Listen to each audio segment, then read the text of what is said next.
Hey again, everybody. Again, we're just going to give a couple of minutes for everybody to pop on. We're getting a couple more people coming in now, so just want to make sure everybody's on before we get started.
Okay, folks, we're going to get started. We are still waiting for a few people. I see Donna is sharing her webcam, and so we're going to share our webcam here at the tour as well. If anybody else wants to show theirs, please do. You'll see me talking with my hands and all that kind of good jazz. I think it'll be a little bit hilarious. But so yeah, we're just going to hop right into it, and I'm going to have Julie take us away with introductions. Hi, everybody. It's great to see some of you and to hear some of your voices soon. I hope everyone is doing great since we got together in January. It feels like it was just yesterday, but quite a bit of time has passed. So we're going to just do some quick introductions. I think most of you probably got to meet Melissa, who will be leading us through the presentation today, but I know she would just love to get to hear just a little bit about who you are again, and a quick update on how you and your program are doing since the summit. So, Donna, why don't we start with you? Okay, I think I'm unmuted. Did I do it right? Yep. Sorry, I was kind of paying attention to all the little gadgets. So what am I what are you asking from me? Sorry. Just an introduction, I'm done. Yeah, so just share what program you work for and then how you're doing and how your program is doing since we last saw you in January. Super, super. Thank you. Thanks for this opportunity. I am with the Mentoring Network. We're in Idaho, a small grassroots nonprofit. We serve 5 school districts, 60 schools, and we have about 170 kids matched with mentors for the long term. So we get them matched in elementary and take them through high school if they stay in the area. And since the conference, it's been fun. I am looking forward to summer where I can touch base one-on-one with the fellows that I didn't ever get any time with, except to say hi. But I have been able to connect, of course, with Buddha, who is here in Idaho, and we have followed up with each other. The other piece was there was I don't know if I'll remember the name of the organization, but it was the Christian organization, and they have a branch out in Washington, and I have actually been in contact with them, some community stuff that we're doing in our area. And I was trying to think, there was one other I've made closer. It'll come back to me. My head is still in work right now. Totally understand. 15, yeah. So it's been great, but I'm looking forward to spending time with each of the fellows and getting to know them better through the summer when I'm a little sore. Great. Lana, you want to go ahead? Hi, it's Lana. I hope you can all hear me. We've been very busy ever since I got back from the conference. Definitely took away items that I'm still following up on from the conference. Very focused this year on moving the organization forward We serve Fairfield County, Connecticut. I think we're much more focused this year as to, looking at our strategic plan and how we can put that into effect. And I think that's really important. And I shared all the information I got from the conference with my board. And I think it, helps us to think about how we want to look going forward. Great. Oh, that's awesome. Thank you. And that will help inform me and how because this is going to be a very informal demonstration of the NMRC. I want to make sure that, we're just kind of having a conversation about, what I can provide, what the NMRC can provide, what my TA providers can provide. And hopefully we can really, create a rich dialogue. I only have 13 slides. We have an entire hour. So hopefully this will be nice and informal and, talking about strategic planning. And, I don't know if you know about the Governor's Prevention Partnership down in Connecticut there, but they can help you out with all that. So, but I'll go into that further. Let's hear from a couple of other people, but thank you, Donna and Lana. We'll go on to Jace. Hello, can everybody hear me? Yeah. Oh, awesome. So I'm Jay Smith. I'm over at the McGall YMCA, and I run the Y Achievers program. And since our time together in DC, we actually have started recruiting for our next set of mentors for our graduating seniors, so about 25 individuals, and then for our up-and-coming junior class and seniors. So really just excited about using the tools and reaching out to the community to find leaders who can support the program in this way. And we're also going to be doing a mentor retreat, hopefully this summer. So trying to put that together to have some of our alumni come back and partner with young people. So that's kind of what I've been doing. Awesome. Great things. I'm sure you guys are all doing great things, but it's good to hear about recruitment and thinking forward thinking is always awesome. So let's see. We're not sure about who the name is on. Who else is on the line with us? Yeah, it keeps on saying waiting for a name. So, okay. Yeah. Well, I know a few other folks should be popping on as we go through. So, Melissa, why don't you just take it away? Take it away. And so just pop in. I'm going to minimize the chat and our screen, so I won't be able to see if you have a hand up. So just, interrupt me as we go along if you want to. And again, this is supposed to be as informal as you'd like it to be. I'm not going to try to read too much from my notes. So, okay. With that said, let me just minimize this, go to this, and yeah. So I want to give just a general overview again of what the National Mentoring Resource Center is, because it's funded through the Office of Juvenile Justice and Delinquency Prevention. So it's OJJDP. We did get refunded this year, and we definitely expect to be refunded next year. So this is a stable resource.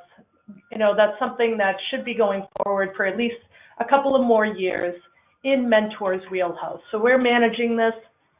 We facilitate it, through the funding of OJDP. Even with the political climate, we feel we have the funding that is safe. So the NMRC has been around we've been managing it for about 5 years now, but it's been around for about, I think, 8 years. But it builds on OJJDP's history of leadership and investment in quality youth mentoring. And this is something that I learned the other day, and I'm quite proud of it because I managed the training and technical assistance process. But the National Mentoring Resource Center actually is the #1 training and technical assistance provider in the nation. So that means that we handle more requests than any other Department of Justice training and technical assistance coordinators in the nation. And that just goes to show youth mentoring is something that is being amplified, that people are seeing that is important. And you guys are doing, you're the boots on the ground. And so where the NMRC is important is in the resources that can be distributed to you all, to your mentors and mentees, and to bolster your program going forward. So it's an amazing thing. I'm quite proud to have Mentor be a part of it. And again, you know, to give you an overview again of my title, I manage the process.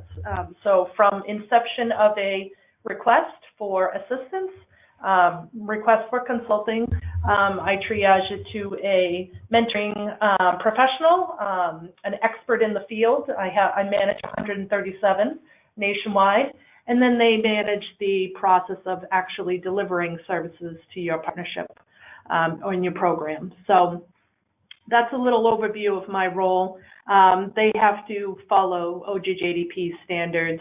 OJJDP does set the standards for any request that comes in, but more than likely, because you know, all of you guys are fellows and your programs were vetted through Mentor to begin with, you would be able to receive no-cost assistance for your program. But I'll get into that in a few minutes here. So that's just the overview of OJJDP. You obviously know Mentor, but Mentor is the thought leader and the implementer of the National Mentoring Resource Center. We're growing, and everything that goes through the NMRC is actually based on the quality measures that are outlined in the elements of effective practice. So that is a requirement for any program that receives assistance through the NMRC, that they strive towards quality. Say if you're a school mentoring program that does no screening, and you don't want screening, that wouldn't be actually something that could go through the NMRC. It's always striving towards being quality and aligning yourself with the elements of effective practice for mentoring. Now, I use schools because usually they query check already when, you know, schools, but we had a request that came through that said, no, we don't want to screen the mentors coming from outside in because they're just going to be inside the school. We don't need to screen them. And the school wasn't screening them because they assumed that the mentoring program was, and they just didn't want to actually receive any guidance or any structure on it, and it couldn't actually go through the NMRC. So it's always that continuous improvement, that continuous alignment with the elements and beyond, and actually growing. I don't think that any of you guys would have that issue, but that is one of just those like little kind of nuances that we just want to always make sure that we're striving towards quality. So that's Mentor's contribution to the NMRC, both management and alignment of the elements. So the NMRC, and I do have some notes on this, so don't mind me if I'm reading a little bit. So here are the key components of the NMRC. It's a three-legged stool, and the first leg being this website. This, you know, it's practitioner focused and facing. I hope you all have been on it. There's so many resources that I'm going to begin to name them all. But I'm going to actually go in and we'll review some of them during the presentation so that you really have an understanding of, you know, if somebody says measurement guidance toolkit, what is that? Really understand how to, you know, work with the training and technical assistance provided to implement that into your program. Because it's such these concepts up here, we really want to be able to focus on getting them into your program and having them work for your program. So the website could be really called a clearinghouse for tools and resources that are vetted and approved by our 26 and counting member research board. The model population reviews and evidence reviews, though again, they may seem daunting. Our director of knowledge management, who I wonder if you guys met, it was, his name's Michael Garinger. He really takes these huge concepts that the research board gives them and takes it from this very scholarly writing and actually kind of summarizes it and makes it edible for the general population. When I read his writings, I actually understand more about the concepts that he's reviewing. So it is something that though these, population reviews, evidence reviews, he does make it so that it's an edible amount of information for the practitioners, for you guys. And I'll mention the NMRC resources can be utilized through no-cost TA, and I'll mention that at the end. But that's actually a great segue onto the final stool, final leg. So we got the website, we got the research board, who vets and gets all the resources that are from the research board onto our website. And, the training and technical assistance. I'm going to stop reading my notes because I'm getting confused with them. But the training and technical assistance is actually where, that's my wheelhouse. That's where I manage. And it's all this website, this research board, because you can get assistance from the research board. You can get assistance from anything that's on the website and implement it with assistance, with no-cost assistance for your program from just applying for assistance. And so, again, we're in alignment with the elements of effective practice. Everything that is on the website, that is, the elements have obviously is research to practice, and this is just an overview. But the website, I actually want to show you guys a few things from the website I think is actually important, because it's growing in growth, and it's something that I want to be able to really amplify, that when we're looking at what the NMRC can provide to your programs, because your programs are, all at different stages, all at different areas across the country, what can we really provide? And so if you wanted to grow your program, or add a different mentoring model, like this here, this can tell you actually if you wanted to, grow out and actually start a e-mentoring program, or working with youth who identify as, LGBTQI, gender nonconforming. This actually gives you what the evidence is out there, what actually you should be doing to work with this subset population of youth. It's just such a great resource, and it's also very edible and tangible. Mike, again, he does all these, these reviews, so he makes it so that it is something that when you read it and you want to really understand it and start implementing it, that's where the training and TA can come in very handy. Doing it on your own can sound or seem very daunting, very overwhelming. It's not something that we want, to seem daunting or overwhelming. We actually want it to be very tangible, something that is readily able to be implemented in your program, if you so choose to work with any of these populations or models. So obviously, it's really important, and OJJDP actually makes it a priority to work with immigrant and refugee youth. We talk about Big Brothers Big Sisters has an initiative in their grant that they should be working with LGBTQI, gender nonconforming youth, youth in foster care.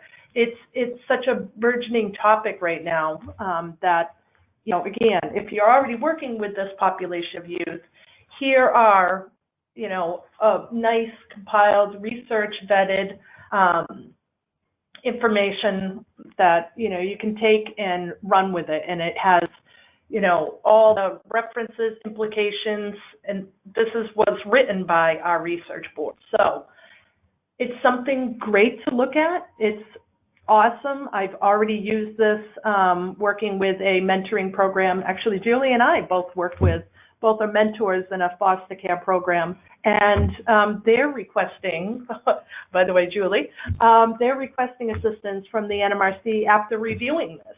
So it's something that, where are you doing something good? Where do you want to grow? Where do you want to improve?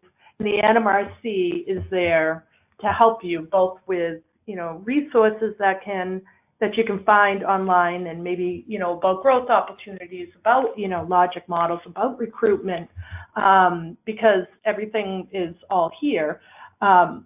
Let's say resources for mentoring programs, how to recruit, like that seems to be one of the bigger topics that we get a lot. Actually, I'm giving another presentation on Friday about recruitment. But we have great toolkits vetted again by the research board that are right here. So I'm beating a dead horse on that. But this here, these toolkits are very tangible, readily implemented. And again, you can work with a training and technical assistance provider to help you implement this. You don't need to. You can actually, these are one of those, it's a toolkit you can take and readily implement to your program. It was written in this practitioner-facing, very tangible, very implementable right away. So again, this website, I don't think it could be more comprehensive. It could be a little bit confusing to hop around. I'll have to say that if I'm being completely frank. But it is something that, again, I'm definitely first point of contact if you wanted to walk through. Hey, does it have information on working with this subset population of youth, working with CSEC youth, commercially sexually exploited youth. Again, that is something that is an OJJDP priority. They're willing to fund for it. So if you wanted to work with them, how do you start? We actually had a request for that last week through the NMRC, and we can connect that. So again, this is, we can go over more of it, but I'm going to pop back into the presentation here. I'll go over actually how we can and how you do request assistance towards the end of this webinar. I've made these hyperlinks so that you can just easily pop right into them, find out more about the measurement guidance toolkit. I mentioned that before. This is really important because it's one of those things, programs are great, but evaluating impact is something that can really get funders very interested in you.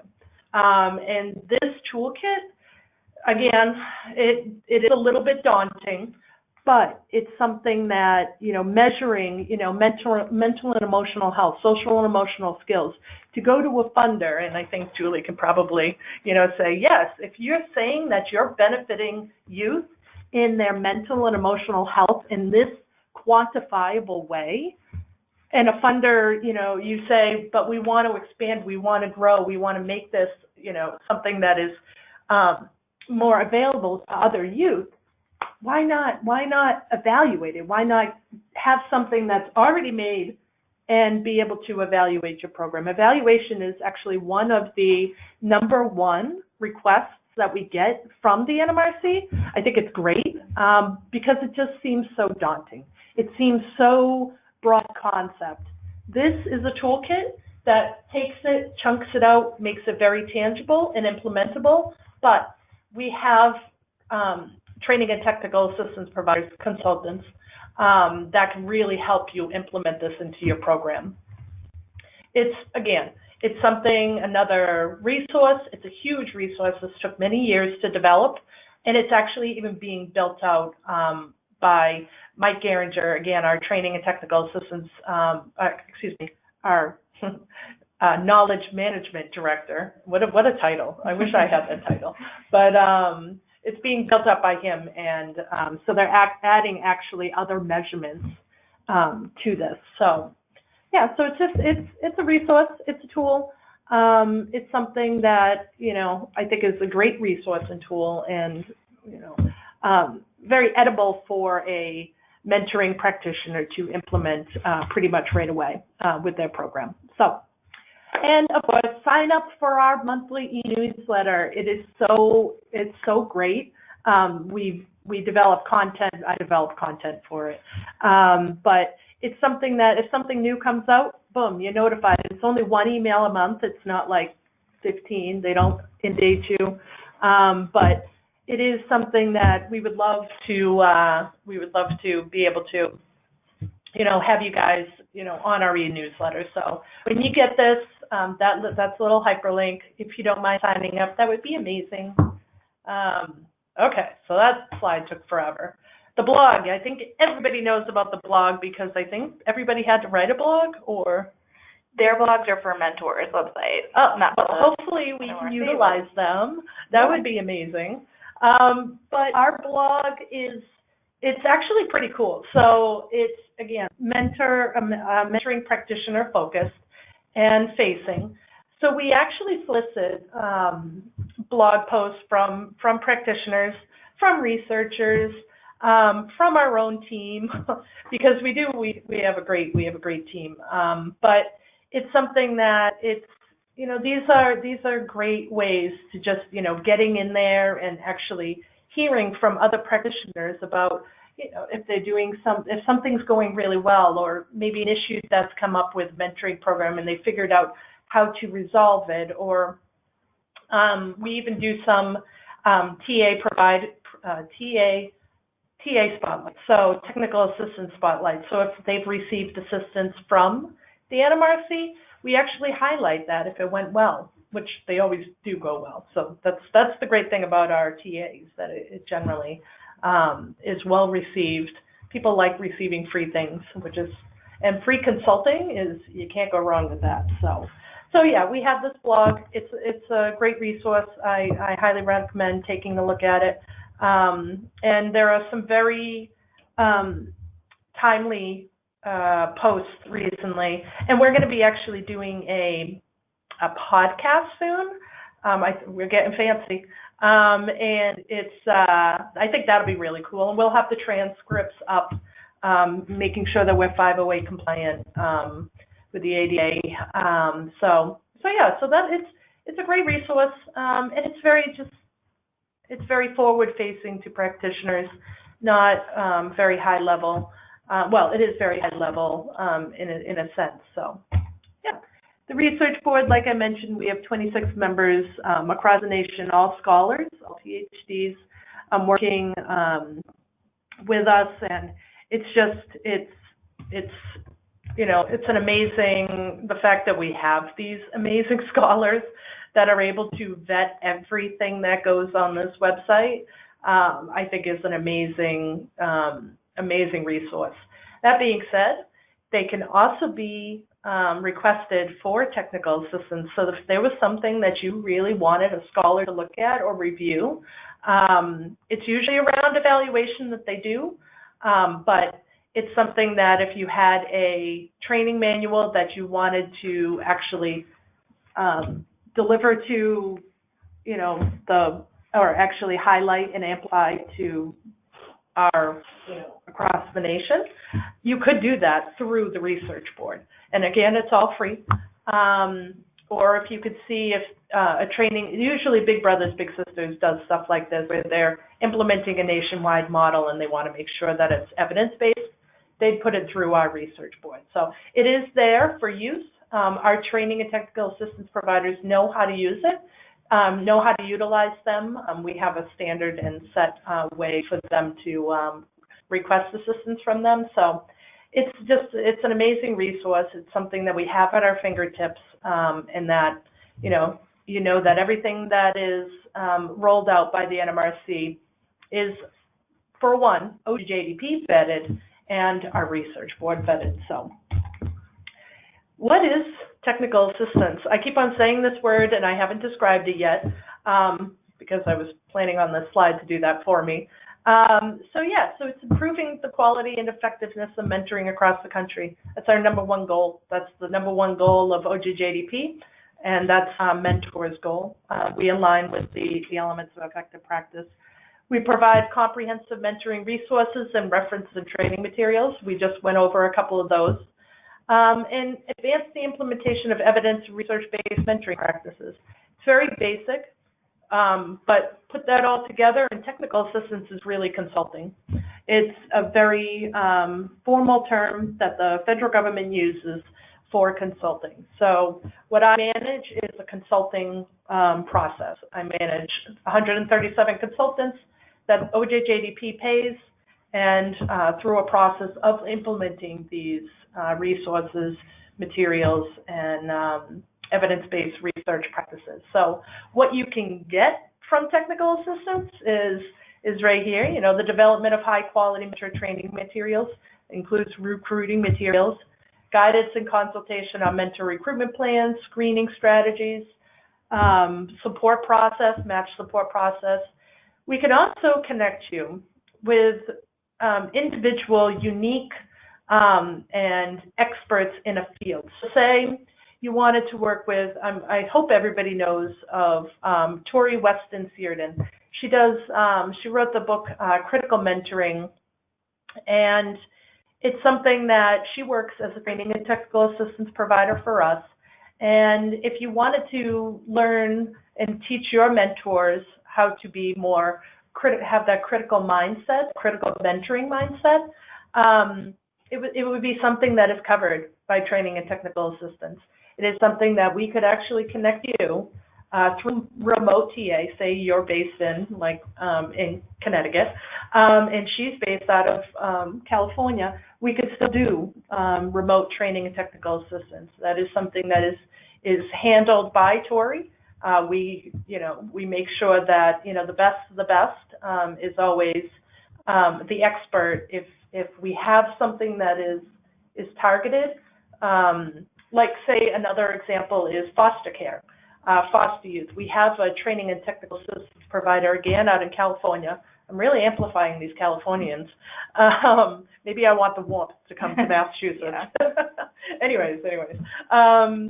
There is Dr. Dusty Ann North, who is the leading expert in the nation on foster and implementing foster care mentoring programs. I connected where we mentor both silver lining mentoring with Dr. North. Even though there is an affiliate in Massachusetts, I'm going to connect them with the best.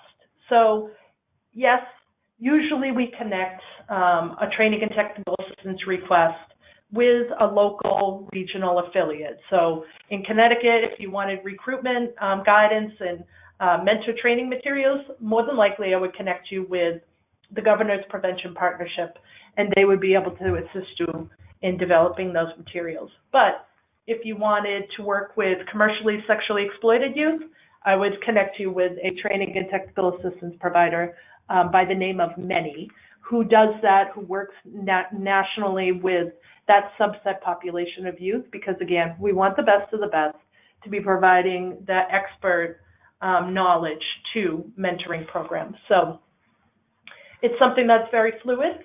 If there was a particular person you wanted to request, I'm going to show you in a bit how to do that. But it is something, this is what you can gain, this is who we are, and these are some of the FAQs that we've gotten. If you want to learn, mentoring best practices for managing a mentoring relationship or monitoring, evaluation, the latest mentoring research, of course, on foster care. It's all that can be covered in the wheelhouse of requesting assistance. So without further ado, I'm going to actually give a demo of how to, that's good, of how to request technical assistance. So let me X out of here. And so on the, is everybody, before I start into this, does anybody have any questions? Let's see. No? No? Okay, good. Wow, doing my job well. Okay, so let's see. So on the National Mentoring Resource Center website, there is this big red button. I don't think it can be missed, but if you miss it, it's a big red button. So request no-cost help for your program. And so, of course, it goes into what no-cost help is, how it can improve your program. We have this handy-dandy little YouTube video that basically is everything that I'm going to walk you through today. This great we contract it out for this. So it's somebody who doesn't have a thick Boston accent, probably understand her a little better, but that it's a great tutorial for requesting technical assistance. But yeah, so this other big red button, click here to submit no-cost technical assistance for your youth mentoring program, is what you click on. And it takes you to OJJDP's training and technical assistance site. So because we are training and technical assistance providers through the Department of Justice and OJJDP, we have to have all requests come through them. So we triage them in-house, and I manage it and give the requests through the NMRC. But to first create a request, you have to go through TTA 360. And so again, you'll be taken to this page, just like I clicked through. And so you'd want to create an account first. And so we're just gonna Jane Doe, South Street, Boston, and I'm gonna, they'll not be happy with me with this request, but I'm gonna do it anyways. So let's see, tribe, that we don't have a tribe, and I'm gonna do mentoring.org. Yeah, I already got in. So Julie J. Babiatsky. Did I spell that right? No. B-A-B. No. B-A-B-Y. A-T. A-T. Z-K-Y. Z-K-Y. And now you guys know that I don't know how to spell Julie's last name. I don't email you enough. So yeah, so this is important though. This is the only time that you're going to be really logging in and actually providing any information. If anybody's requested assistance before, we did have a login in the previous iteration of the NMRC, and 123321, 123321. But this time it's nice that we don't have that anymore. And let's see. So you have to put in username, password, organization name, Mentor Inc. And what kind of let's say, community-based organization, and you are a requester. Again, the cute little YouTube video walks you through all this, but this is where you go. You guys don't have an OJJDP contact because you're not OJJDP grantees. We are, but you wouldn't have to put that down. So, and you just select that you're a requester and you register. Oh goodness, director of development. That is your title, right? Yeah. Okay. So we register, and did I do something? Oh my goodness. I've never actually done I review all the requests, so I probably should have. I really wanted to show you guys though how it's really done. And okay, so I think that satisfies them, does it? Are you kidding me? Okay, so this is OJJDP. So apparently make sure that all the things are valid. Okay, so we're going to register. Are you kidding me? Do you have to put the dashes in? Are you kidding me? Sorry, guys. I think this is kind of hilarious, actually. So, okay, now we're submitted. So now you have your own, Jane Doe has her own account, and so you can submit a training and technical assistance request this way. So you click on it. You're not a current OJJDP grantee unless you work for, but I don't think anybody is a OJJDP grantee. So you would just select no. And again, make sure that all this information is correct, most especially the email address, because that's how I'm going to be communicating with everybody, is through the email address. So the TTA provider, and remember, when you're looking at this, you can say we are the #1 training and technical assistance provider out of all those technical assistance providers. Anyways, so you select the National Mentoring Resource Center from that drop-down list. If you don't, it may still come to us if you select mentoring, but it just makes it easier because I don't triage them before the Department of Justice gets it. So the Department of Justice, if they don't see the National Mentoring Resource Center in the line there, they won't know to actually, you know, right away to deliver it to us. But down here, we'll say a type of training and technical assistance that you want is on-site training, or you want a webinar, or you want online training, and you want to train the trainer. And maybe you want some peer sharing too. So consultation, assessment and evaluation, consultation, data collection support. And you could do planning and development as well, and you don't even have to go under it. But over here, an important target audience for this is that OJJDP does actually collects data on this, so it'd be great to put in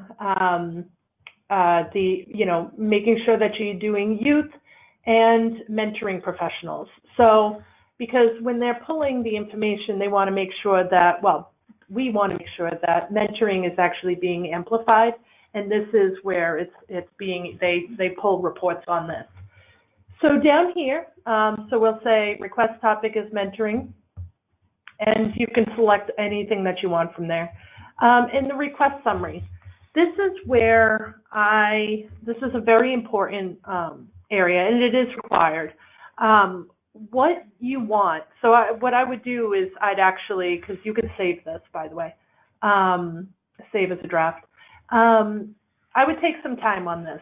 This informs exactly who I triage the technical assistance request to, but it also helps your TA provider really build and target, even before they get on the phone with you, you know, a plan of assistance. Now, a lot of requests want the world, but we have to start somewhere. And there is a limited amount of hours that we can assign to every request. Usually it's about 30, and that includes this, you know, development of an action plan. So to save money kind of, or hours in the long run, detailing out this request summary so that the training and technical assistance provider can really draw up a detailed action plan beforehand is really, really important. And again, it also informs me when I'm reading this as to what you really want and what you want and what you need. Previous efforts, you don't have to have had done any previous efforts unless you want to mention that you attended the National Mentoring Summit. Goals and outcomes, again, be as detailed as possible here. The more information, you cannot go wrong. Less, I have to follow up, and it takes time out of all of us, and I might not be able to get you the right person. Resources of consultants, if you know somebody that you want to work with and you know they're an NMRC TA provider, put them down here. That way I can direct them to you. So say you wanted to work with Tori Weston Searden on critical mentoring, you would put that under resources consultants. Generally, training and technical assistance lasts for anywhere from 3 to 6 months. We do have a limit of time because the grant cycle runs from October 1st to September 30th. And so any request that is submitted within, say it's submitted now, it would have to be completed by the 30th of September, but you can reapply in the new grant cycle for a whole nother round of assistance. So actually, you can keep on working with the NMRC. You can keep on working with a consultant every year. There's no application limit. There's just an hour limit. Each program is capped at 50 hours in a year. So say that first request, if you applied in November and you went through 30 hours and you were done in March, you could reapply in April for an additional 20 hours and get done in August reapply in October, get another 30, and do it that way. A lot of people don't know that. They want to all finish it in that one, chunk of change with the 30 hours. But we want to make sure that you guys know that this is something that it's continuous quality improvement. It's not something that it's a one done deal. We want to make sure that we're building those relationships rather than just saying, here's a consultant, you're done, and, off you go.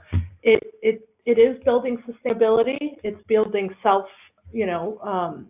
self-efficacy in that sense, and program in that way. But we want to make sure that it's always you're striving and growing. So that's something that, just so you know, we want to support you through long term, not just short term. So I just looked at the time, and I did not think I was going to talk this much. But that was my biggest kind of thing to walk you through, really getting you to know that training and technical assistance is out there. It's all no cost for your program. It's something that we want to utilize these funds. We need to utilize the funds, and it can handle such a wide variety of goals and outcomes and deliverables that you as your program want, but also having outside eyes looking in is sometimes really, really helpful to really building and growing as a program. And I've seen this so many times. So go back to where we were. And in fact, actually, I think we are at the questions. So let me bring back up the GoToMeeting here. Let's see. Who do we have on? Okay. So, Melissa, I actually have one question before we open it up to folks. Yep. So in the feedback survey, a lot of people had said that they want more information on how to get support with both advocacy and fundraising. Yep. Are these topics that folks are allowed to apply for help through the NMRC for? Of course. Fundraising has to be something that you do on your own. OJJDP, it's a federal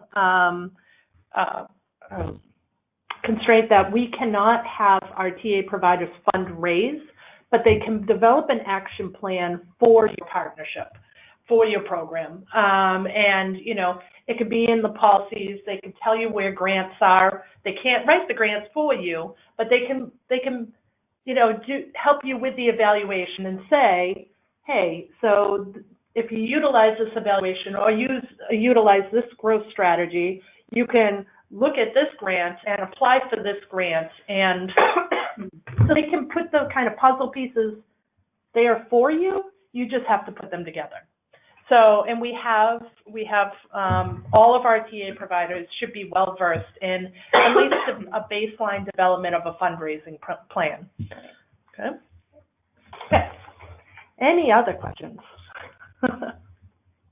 I've got a question. So with OJJDP, we were a recipient of those grant funds many, many, many years ago in the very beginning of our framework and structure.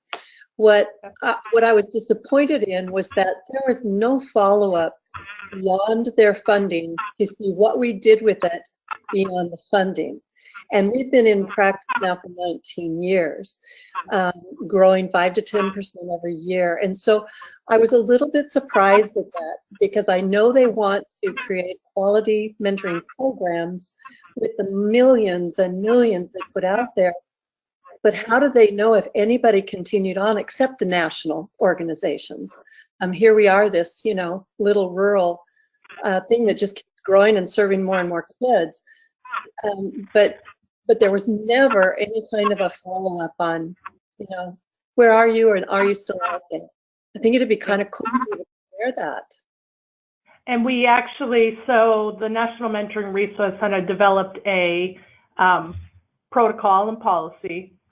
We now follow up. So we have a pre-survey, an initial survey that is done before the training and technical assistance is provided. And then we have an evaluation immediately after that tells us and OJJDP, we have to report out on this, exactly how the the technical assistance went, whether or not you had a quality experience, whether or not you actually feel like you can implement these tools and this guidance that was given to you. And then we follow up 3 months after, and to make sure that the tools and resources were able to be implemented. Again, though, you can continuously work with our training and technical assistance providers to, have that continuous growth and quality. But we do follow up now, and this is something that was implemented, I think, 4 years ago, 3 months after, to make sure that the tools were able to be implemented.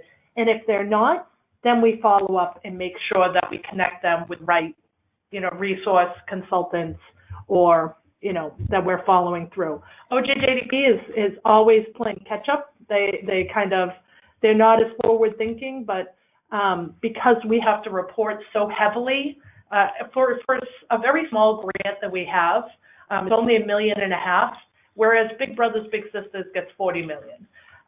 We have to make sure that we're doing it to a degree that is exhaustive, but reporting out that we're a quality, that we're providing quality TA. So it's something that, we can do this much easier, the reporting. Now we actually built the system out in Salesforce. So, and Salesforce helps us report out really well. So hopefully that'll be mitigated, that issue. But yeah, they've been playing catch up for a while. So and it's great that you guys have the partnership. It's really good for them because you guys are forward thinking. And the grant monies that they were putting out for initiating new mentoring programs, it's a lot of work to give them everything they want. But I thought, where's the real person when you need something? Well, you guys are the real people, so thank you. That partnership is amazing. I appreciate that. The other thing I remembered on the share out since our summit, I got contacted by a North Idaho school district because of the summit. And I have been trying, for the 14 years I've been doing what I've been doing, is trying to find the people that we gleaned stuff from in 1999, and it was up in Moscow, Idaho. Well, I could never find them with the contact information that we had, but I have a feeling this could still be the program. And as soon as we get together, it will be so neat because they saw us listed. And so they contacted going, we didn't know there was anybody in Idaho doing this too. And I said, well, you guys may be the ones who helped us. So, so that is very, very neat. Yeah. Excited. And Tori, I have to say a shout out to Tori. Getting that face-to-face with her that you guys allowed us at the campfire. She is now in contact with a youth that is not one of our mentor students, but is just a friend who's a senior in high school that this girl's going to change the world. She and Tori are now communicating by email, and hopefully her dream is Howard University. And Tori just got a wealth of knowledge and contact. So they are now in email contact, and Tori's amazing. So thank you guys for all you do. That makes me so happy. Awesome. So we're running short on time, but any other questions? So I just wanted to follow up on the governor's prevention program, because they did, provide a presentation at the conference where they shared a model to be rolled out nationally, which is wonderful. So we are a part of their program here. So we definitely benefit from that. One thing that they've provided to us is a mentor course system. We never had a system in place to track other than our own tracking via Excel spreadsheets. So we have populated our mentor course system, and we're utilizing it to track our mentor-mentee relationships, which is wonderful. And that came through the Governor's Prevention Program. So we work with them, and we have a collaborative in Stamford that we work with. I know that there's several collaboratives in Connecticut that they, have rolled out. So I think it's a very strong program here. I go to them for other resources as well, which is wonderful. And as far as your site that you just showed us, we actually downloaded the guide to having of mentor programs, and we're evaluating that against our own program manual right now. We're doing an assessment and update of our own programs, and that's a guide that we're using to look at to see. So we're always looking for new resources. I've definitely looked on the site, and I hope to utilize more going forward. Awesome, awesome. And again, that is something that, you know, Hannah, Art, and everybody there at the Governance Prevention Partnership can get paid to really help you guys do. So it's something, you know, that's definitely, they can walk you through it while you're walking through it as well. So it's something, it's so great to hear that that resources have been utilized. But, you know, if you want any more assistance or you want more connections to be made, I can easily make those. So, any other questions? No? Awesome. Okay. Well, we're kind of under time, which is awesome. And you know, my information, my contact information. I know there was a ton of information on this presentation, but hopefully it's valuable. We did record this, so it'll be able to go out. Again, everything's a clickable link on this. I'll have this in a PDF. We'll probably get it out by the end of this week. And yeah, just, you know, connect with me. Whatever you need, I'm here. I'm more than willing. I'm a very approachable, hopefully, I am definitely very approachable person. So willing to help, always want to help. And however we can do that, we want to do that. So. Yeah, and I will just want to remind everyone the next webinar is on June 19th, and that's going to be more of an open forum. So I'm going to have some questions to pose to you all, but I think what came back clear is that everybody had wanted more time to just spend with the other fellows. So that will be an opportunity for you all to just reconnect, ask any questions you didn't get to at the summit. And then something I would love to just hear more from is we're really thinking about how can we expand this program and make it better. And you guys going to know best because you went through the experience. And Melissa is going to be taking over really the management of this program for next year. So would just love to hear more of your thoughts of any ideas you have on how we can just make this program better and any way that we can involve fellows alumni in future summits and other events, just any thoughts you have. Yeah. So I hope you all can join us on the 19th. Yeah. Great. Thank you for making the video happen. I so appreciate it. It lets me be conversation. I really appreciate that. Thanks. Yeah, we love using video. It definitely gives a little extra personality and makes you feel like, I talk my head. So it's a thing, it's a Boston thing. Okay. Thank you, everybody. And again, we're always available. And yes, so I'm going to be taking this on next year. So any tips and tricks that you want to send my way, please do. And or, you know, comments and, you know, complaints, please do as well. So, okay. Thank you, everybody. And I hope you have a great rest of your day. Thank Okay. you. Bye. Bye. Bye-bye. Bye.